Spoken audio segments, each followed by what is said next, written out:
स्थापना दिवस के आज के समारोह में मंच पर विराजमान माननीय मंत्री श्रीमती कृष्णा गौड़ जी, माननीय सांसद आलोक शर्मा जी, माननीय विधायक रामेश्वर शर्मा जी, माननीय विधायक भगवान दास सबनानी जी, वक्फ बोर्ड के अध्यक्ष डॉक्टर सनवर पटेल जी, माननीय महापौर श्रीमती मालती राय जी, अध्यक्ष नगरपालिका निगम श्रीमान किशन सूर्यवंशी जी, इस अवसर पर सीएस अनुराग जैन जी, डीजीपी सुधीर सक्सेना जी, समस्त अधिकारीगण, इस अवसर पर सभी ने अलग अलग प्रकार की प्रस्तुति दी। ऐसे सुंदर और बहुत अच्छे अलग अलग संस्थाओं के आयोजकगण, प्यारे बच्चों, साथ ही साथ सेना के सुमधुर स्वर में स्वर लहरियां बिखराते हुए सभी बैंड वादक, सेना के सभी अधिकारीगण अलग अलग शस्त्रों के साथ, अस्त्रों के साथ अपनी सन्नद्ध सुस्थापित व्यवस्थाओं के आधार पर सेना ने सदैव अपनी एक पहचान रखी है। मैं इस अवसर पर सभी माननीय सैन्य अधिकारीगण, सेना के बंधुओं को भी बधाई देना चाहूंगा। माननीय पत्रकार साथियों, आगंतुक अतिथियों, माताओं बहनों, प्यारे बच्चों, देश के दिल मध्य प्रदेश की स्थापना दिवस की कोटि से बधाई। हमारे लिए सौभाग्य की बात है 1 नवंबर स्थापना दिवस और खास करके 8 करोड़ से ज्यादा देवतुल्य जनता को इस स्थापना दिवस की मेरी अपनी ओर से बहुत बहुत बधाई। इतना सुखद संयोग है, एक तरफ दीपोत्सव चल रहा है, एक तरफ राज्योत्सव चल रहा है। ये हमारा सौभाग्य है।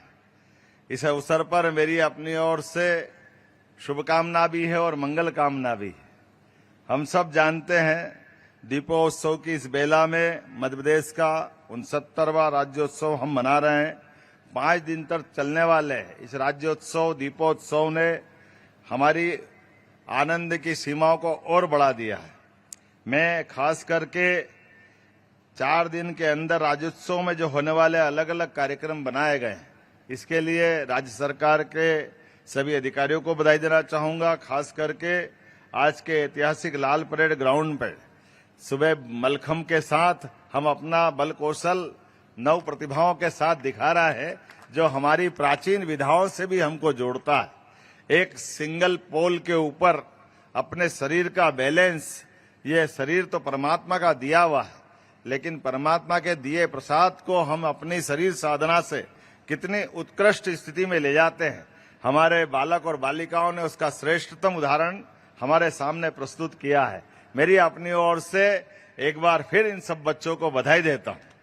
हमारे सामने हमारे दुश्मनों के लिए भारत किसी का हक नहीं मारता, किसी की जमीन पे कब्जा नहीं करता है।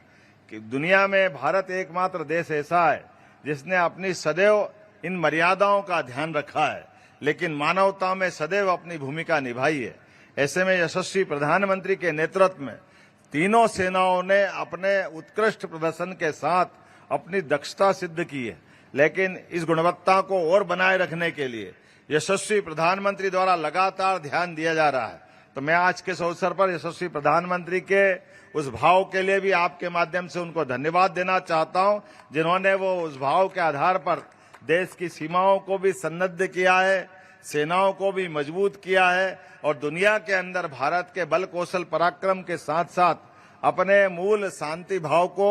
जियो और जीने दो को भाव को उत्कृष्टता से प्रदर्शित करने के लिए भारत का मान बढ़ाया, सम्मान बढ़ाया है। भारत उस भावनाओं के साथ हम सब मिलकर के भारत की भावनाओं पे माननीय प्रधानमंत्री जी के साथ कदम से कदम मिलाकर डबल इंजन की सरकार भी अपने राज्योत्सव के साथ उस आनंद को भी महसूस कर रही है और एहसास कर रही है कि देश के दिल में यशस्वी प्रधानमंत्री के लिए विशेष स्नेह भी है और उनका आशीर्वाद हमारे सबके साथ है। मैं आज के इस अवसर पर अपने इस प्रदेश की कई सारी विशेषताओं के साथ समेटे हुए इस प्रदेश के अंदर, जहां बुंदेलखंड भी है, बघेलखंड भी है, निमाड़ भी है, मालवा भी है, महाकौशल भी है, जिनकी अद्भुत कला कौशल, अद्भुत अनुपम संस्कृति और अद्वितीय परंपरा का हम संवाहक के नाते से, इस अनुपम सामर्थ्यशाली व्यक्तित्व के नाते से मध्य प्रदेश की सदैव एक अलग पहचान बनती है। धर्म, आध्यात्म, ज्ञान की त्रिवेणी विंध्याचल और सतपुड़ा की इस धरती पर मध्य प्रदेश गौरव से इठलाता भी है और गर्व से सीना तान करके पूरे देश में अपनी अलग पहचान बनाता है। मेरी अपनी ओर से लोक कला, लोक परंपरा, जनजातियां, मालवा का गौरवशाली इतिहास, कई सारे अलग अलग अद्वितीय पराक्रमशाली शासकों को याद करते हुए हम सम्राट विक्रमादित्य से भी जुड़ते हैं तो राजा भोज की परंपरा को भी जानते हैं। अतीत के काल में इसी धरती पर भगवान श्री राम ने भी जब वनवास के काल में 11 वर्ष से भी ज्यादा समय गुजारा तो वह हमारा गौरवशाली इतिहास बना है, जिससे चित्रकूट धाम आज के समय में और ज्यादा आनंद के साथ दुनिया को लालायित करता है। हमारी अपनी गुप्त गोदावरी से लगाकर मंदाकिनी की धाराओं की एक एक लहरों से प्राचीन इतिहास के एक एक पृष्ठों को पढ़ा जा सकता है। एक तरफ जहां हमें मंदाकिनी बुलाती है, वहीं हमको क्षिप्रा की लहरों के साथ भगवान कृष्ण के उस 5000 साल पुराने इतिहास को, हमारे ज्ञान की उस परंपरा को, सांदीपनि जी के आश्रम को हम सब उस पलक पावड़े बिछा करके देखने के लिए लालायित होते हैं। जब अपने यहाँ के विद्यार्थी ने उस महाभारत के बड़े भीषण युद्ध में भी ज्ञान परंपरा के आधार पे अपने मुखारविंद से 18 अध्याय के माध्यम से एक ऐसी अद्वितीय धर्म की ध्वजा लहराने की परंपरा के आधार पर सभी शास्त्रों का निचोड़ उनके एक एक श्लोक के माध्यम से निकला है।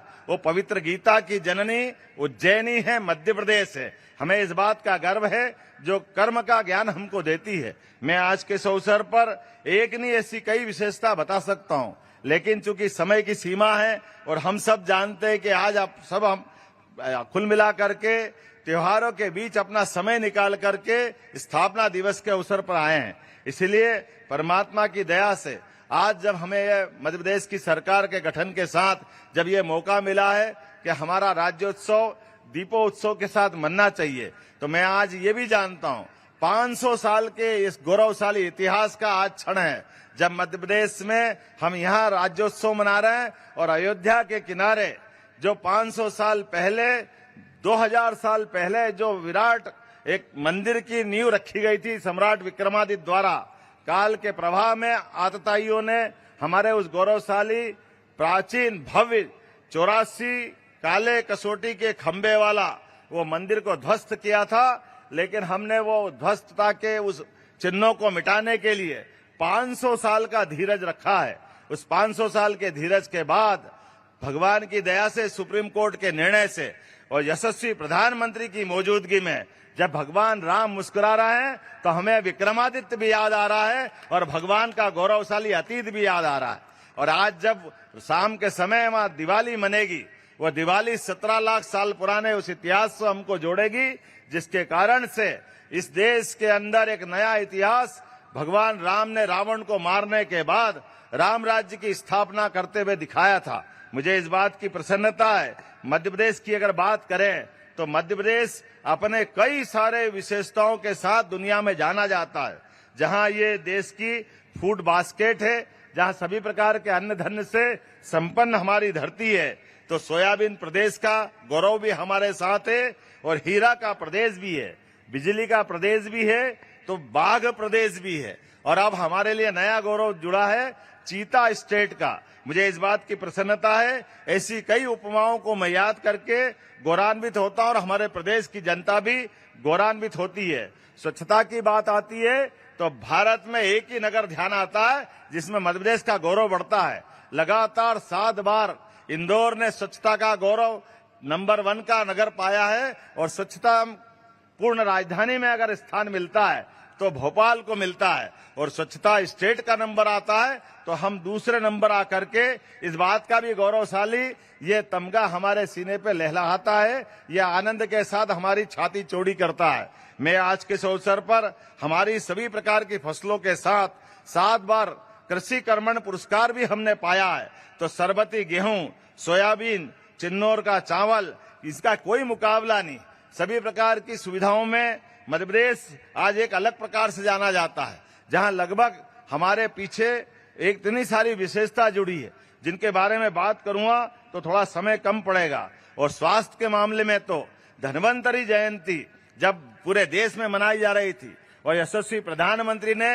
स्वास्थ्य की सेवाओं का जब लोकार्पण किया है तो सबसे ज्यादा सुविधा देने वाला अगर प्रदेश रहा है तो हमारा मध्य प्रदेश है। हमें इस बात का गर्व है। अगर आप ये वीडियो YouTube पर देख रहे हैं तो हमारे चैनल को सब्सक्राइब करें और बेल आइकन को दबाना ना भूलें। अगर आप Facebook पर ये वीडियो देख रहे हैं तो हमारे पेज को लाइक करें।